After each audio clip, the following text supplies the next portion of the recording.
You have been lied to about acid indigestion, acid reflux, heartburn, and if you have anything wrong with your stomach, you are going to be so happy you watched this presentation, because not knowing the truth about this can lead you to years of misery. In college, I was on Tums for many years, and it helped me initially, but then I started having side effects and other symptoms, and it just was a nightmare. I didn't really have this information I'm going to share with you right now. And yes, I also want to talk about apple cider vinegar versus Tums and other antacids. And of course, my disclaimer right now is check with your doctor before implementing any of the things I'm going to share with you. To understand this problem, you just need to know a couple simple facts. When you eat food, the food comes down the esophagus, it goes through a valve, it goes in your stomach. There's acid in the stomach that helps you break down protein, it helps kill microbes, and it also helps you absorb minerals and B12. In order for all this to work, this acid needs to be extremely acidic, between 1 and 3. If you know anything about pH, that's like battery acid. That's super acidic. Even to trigger the main enzyme for protein called pepsin, you need the pH between 1.5 and 2. Like that's like super, super acidic.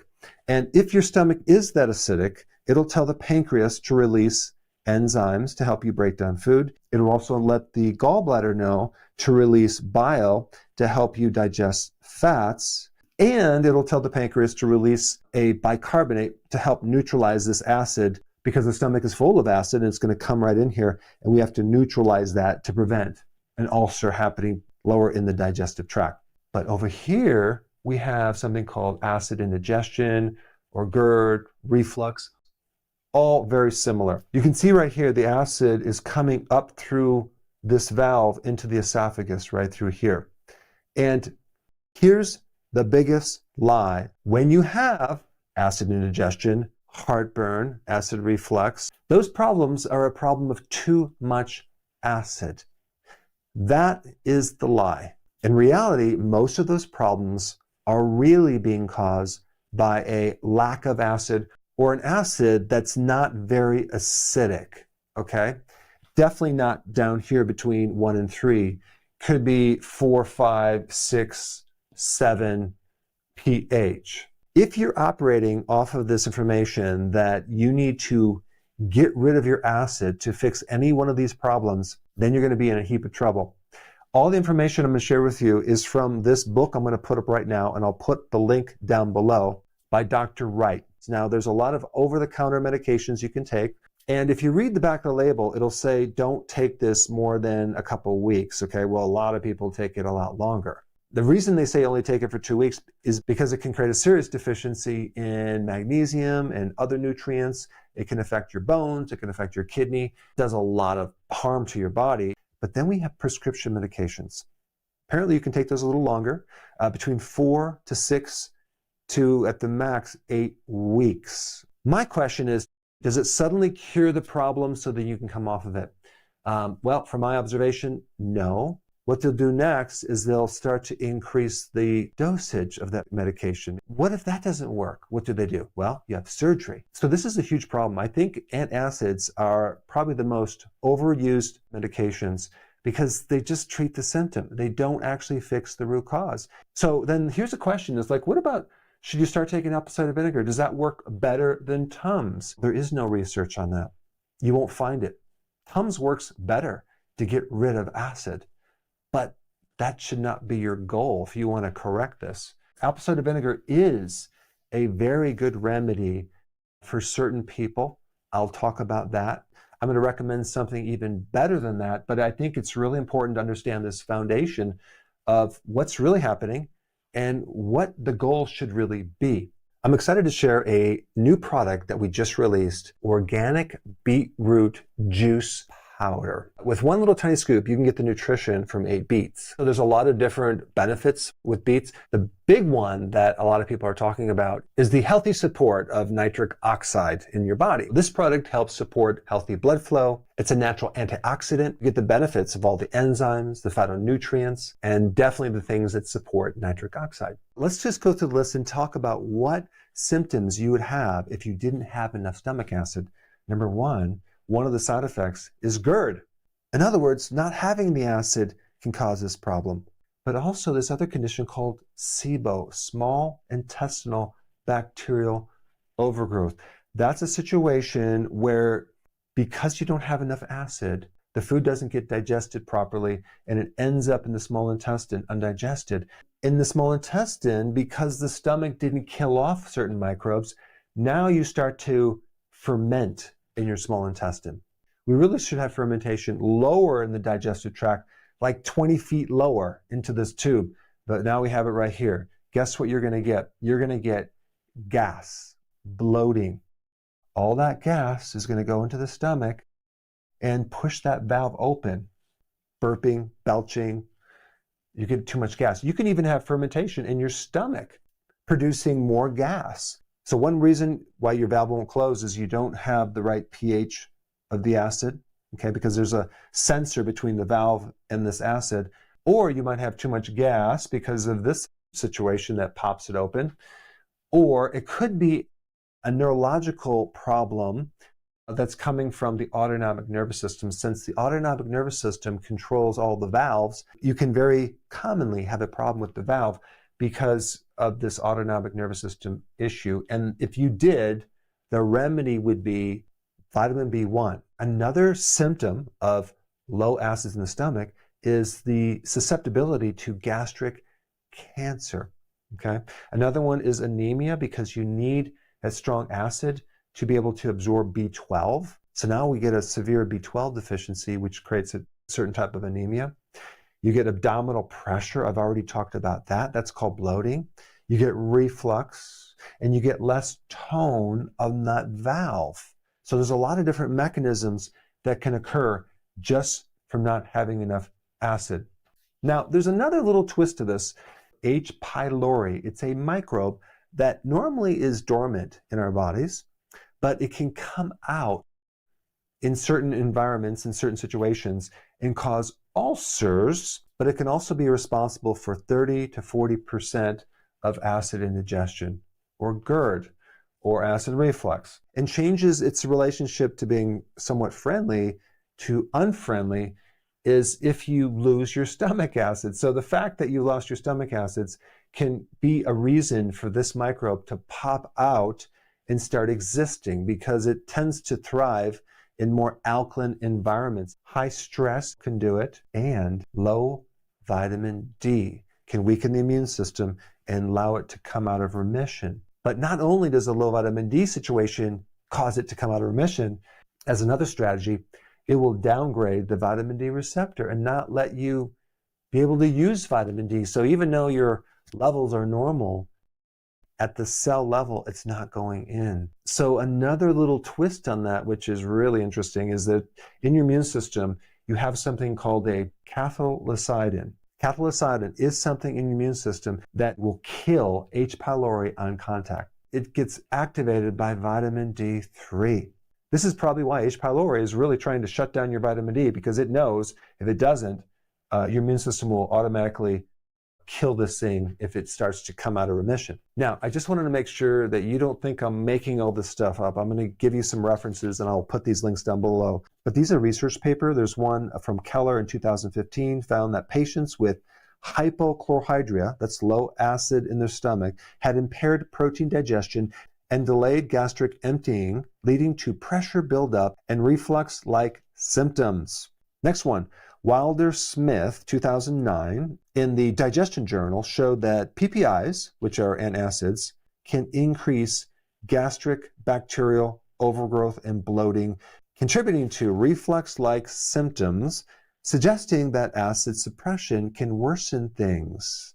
Multiple studies confirm that gastrin, that's the hormone that increases the release of acid, gastrin release, which strengthens the tone of that valve depends on acid levels. I'm not making any of this up. This is legitimate. I'm going to get right into the solution to this, which is so simple. But if you're operating off of this lie, then you're never going to be able to fix it. You're just going to be constantly trying to get rid of acid. It's kind of like trying to put out a fire with gasoline. And we keep putting more gasoline on it. And we wonder, why doesn't it go out? Maybe you should try water. Okay, so first thing is apple cider vinegar. A lot of people are using apple cider vinegar to help relieve their indigestion and their heartburn, and it works for a lot of people. And of course, you never want to take straight apple cider vinegar and drink it. You want to dilute it, like 1 or 2 tablespoons per 8 ounces of water, or even 12 ounces of water, and then you sip that with a straw so it doesn't get on your teeth.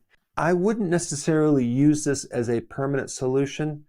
Apple cider vinegar diluted is great for a lot of things, but to really fix your digestion, you're going to need something a little different. But I just want to let you know it will work, at least temporarily, because it does indirectly trigger the hormone that helps you make your own acid. But the thing that you really need is called betaine hydrochloride, and it has an interesting history. In 1999, there was a landmark study in the Journal for Clinical Pharmacology that showed that you could restore normal gastric acidity levels using betaine hydrochloride within 30 minutes.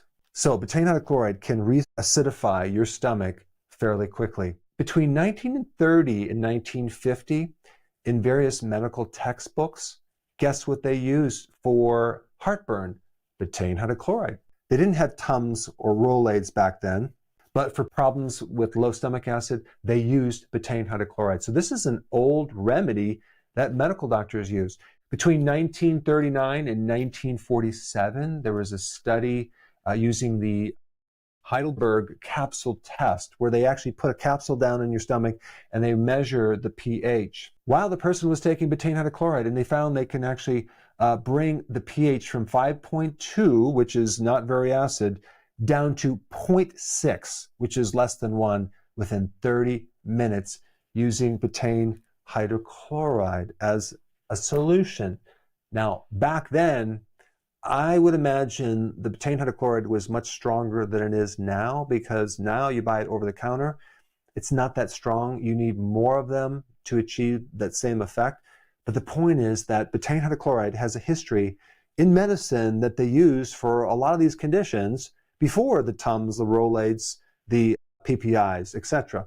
And we need this hydrochloric acid at a certain pH to activate an enzyme called pepsin, which is a very powerful protein enzyme to break that down. If you don't have the acid, you're not going to be able to trigger this enzyme, and you will not be able to digest protein that well. Then the pancreas is going to have to try to compensate and produce some protein enzymes, but it's not going to be enough to get complete protein digestion. So you're going to have all sorts of problems with bloating and digestive inflammation, and the list goes on and on and on. So this is what I recommend you do. You use betaine hydrochloride. It comes in little tablets. Start taking 2 before a meal. Do you feel like a mild, warm feeling in your stomach? If not, the next time you eat, you take 3. And then you keep increasing until you hit like 7 if you need that much, because some people, they really have a lack of stomach acid, so they're going to need more. So they take this before a meal. They feel this mild warmth at a certain amount, and then you just cut back a little bit. So let's say you took 6 and you felt this warm sensation in your stomach. Then the next time you eat, take 5. And then just take that for a while. It does take some time to fully reestablish that normal pH in your stomach, but you're going to find as you do this, the valve on the top of the stomach starts closing. You get less reflux. Then you get less bloating. Then you get less SIBO, small intestinal bacterial overgrowth, which is going to be less bloating. And now you're going to start feeling better and better and better. Remember when I talked about that H. pylori, right?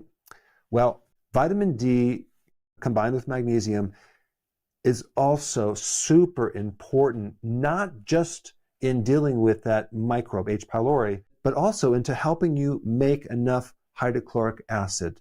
Vitamin D is necessary, and so is magnesium. And there's other things that are important too, but vitamin D and magnesium is at the top of the list. If we go deeper and just ask, well, why did we end up with this lack of stomach acid in the first place? Obviously, it's going to be related to what you're eating junk food, eating too much refined food, eating too frequently. We cram all this food down our digestive tract. So our system never has a chance to rest between meals. Then it starts to malfunction and create all sorts of issues. And also, not enough salt. Sodium chloride. The chloride in sodium chloride helps you build up hydrochloric acid. So having sufficient salt, sea salt, will help you. Having enough zinc is important. Also iodine, I didn't add that to the list, but having enough iodine will help you build hydrochloric acid. So in other words, as you start correcting this, you want to make sure that you're getting these things from your diet. Okay, so you can get obviously the sea salt. Zinc is in seafood, red meat. Iodine is also in shellfish, seafood. And then you have B1. And you can get this from sunflower seeds, roasted, or nutritional yeast, or you can just take it as a supplement. Magnesium, leafy greens, pumpkin seeds.